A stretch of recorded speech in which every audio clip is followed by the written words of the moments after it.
The Hitchhiker's Guide to the Mankind. A unique answer to the ultimate question of life, the universe, and everything. A non-fiction book by Kendra Brooks. And a worldwide project. Early cultural areas. The first cultural areas on Earth were India, China, and Emina. Emina means Europe, the Middle East, and North Africa. Because history has only been scientifically researched in India for 100 years and in China it is still determined by the state, we focus on Emina. 6,000 years ago the Sumerians founded the first city-states. The first kingdom was established in Egypt around this time. And also in the Aegean Sea people began to live in cities. Spain and Portugal were settled by the Basques. In the rest of Western Europe, there lived various sedentary peoples, which we today summarize under the term linear pottery culture. At that time many people still lived as nomads. Let us look at two of them and distinguish them according to their language family into Semites and Indo-Europeans. Today's Arabs, Bedouins, and Jews are still Semite-speaking peoples. 5,000 years ago, the Indo-Europeans tamed the horse. With its help, the Yamnaya people spread westwards across whole Europe. The Yamnayas carried the plague with them. The linear pottery people were completely wiped out by the epidemic. Only some Basques survived in the narrow valleys of the Pyrenees. So Indo-Europeans did not mix with the former settled humans. Today's Central Europeans still carries 75% of the DNA of the Yamnayas.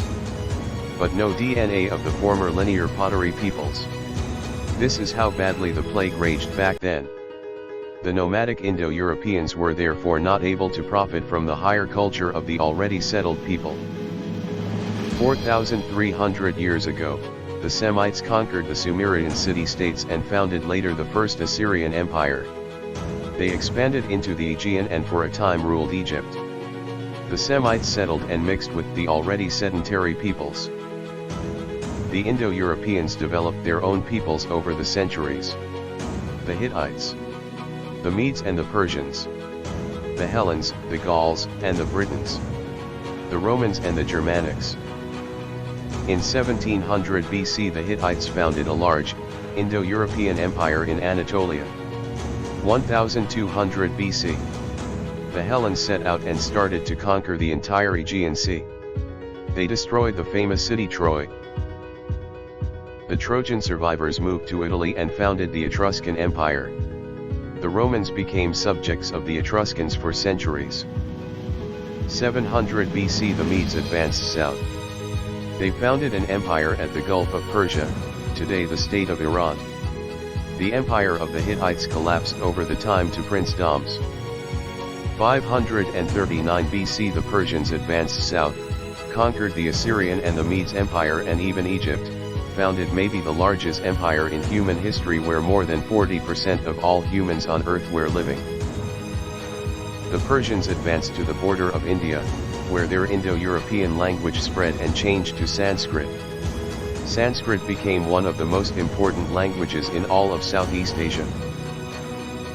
Two things are particularly important. The Indo-Europeans were not cultural peoples. The Hellenes learned from the Aegeans. The Persians from the Assyrians and Egyptians. The Romans from the Etruscans. Just as important are the consequences of the conquests of the Indo-Europeans in the past. Let us look at the world map and draw the today's dominant language families. Today, half of the world speaks an Indo-European language. That is how much the development of that time has affected the humanity. The Semitic languages have, however, managed to remain where they already were dominant 4,000 years ago.